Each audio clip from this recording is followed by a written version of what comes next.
નડિયાદ નગરના આંગણે કાકરખાડ વિસ્તારની અંદર અંધજન મંડળના આ નવા ભવનના લોકાર્પણ પ્રસંગે અહીંયા આગળ આમંત્રિત જે મહાનુભાવો છે એમાં વિશેષ કરીને શેઠ શ્રી દેવાંગભાઈ પટેલ, આદરણીય દિનસા પટેલ અને વિશેષ કરીને ડૉક્ટર ભૂષણ પૂનાની અને વિશેષ કરીને આ જે અંધજન મંડળ છે એના આદરણીય પ્રમુખ શ્રી ભાસ્કરભાઈ અને મંત્રી શ્રી સૌ આ કાર્યક્રમની અંદર જોડાયા અને અનેક દાતાઓ વિશેષ કરીને વિરેન્દ્રભાઈ એમનો સૌ પરિવાર અને આમંત્રિત મહેમાનો આ કાર્યક્રમની અંદર જોડાયા। આમ તો અંધજન મંડળ દાન કોઈ પણ જગ્યાએ આપીએ એ આપણને બધાને જીવનની સાફલ્ય તરફ લઈ જાય છે, તો અંધજન મંડળની અંદર પણ અનેક લોકોએ આની અંદર જોડાયા।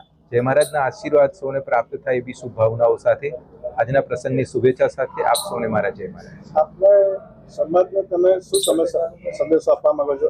બિલ્ડિંગ બની છે, ભગવાને આપણને સૌને જે આપ્યું છે એમાં વિશેષ કરીને તો સંતોષ માનવાનો હોય છે અને સંતોષની સાથે વિશેષ કરીને હું અન્ય કોઈ વ્યક્તિ એક માટે, સમાજ માટે નહીં, સમાજ માટે દૂરની વાત છે, પણ એક વ્યક્તિ માટે પણ જીવનમાં જો ઉપયોગી થઈ શકું તો એ આપણા જીવનની સાફલ્યતા છે, એવું આજના લોકોને હું સંદેશ આપવા માંગુ છું।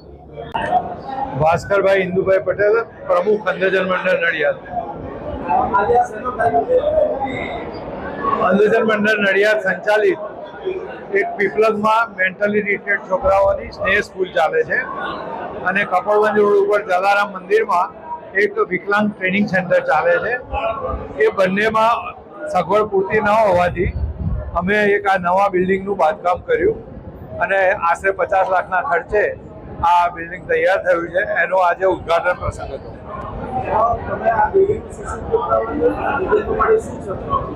અમારે મેન્ટલી રિટેડ છોકરાનું ટ્રેનિંગ સેન્ટર ચાલે છે અને વિકલાંગોને મીણબત્તી બનાવવાનું, પેપર ડીશો બનાવવાનું, સાડીના બુટ્ટા ચોંટાડવાનું, કોમ્પ્યુટર વગેરેની ટ્રેનિંગ આપી અને એ લોકોને પગભર કરવાના પ્રયત્ન કરીએ છીએ।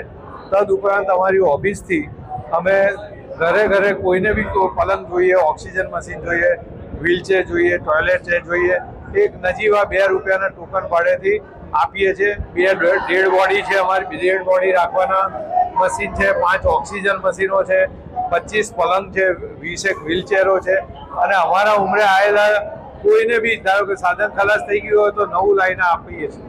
અને આઈ કેમ્પો પંચમહાલથી માંડીને ખંભાત ખેડા સુધી અમે કરીએ છીએ, જેની વાન અમને દેવાંગભાઈ ઇફકોવાળા પરિવાર તરફથી એમ્બ્યુલન્સ પ્રાપ્ત થયેલ છે।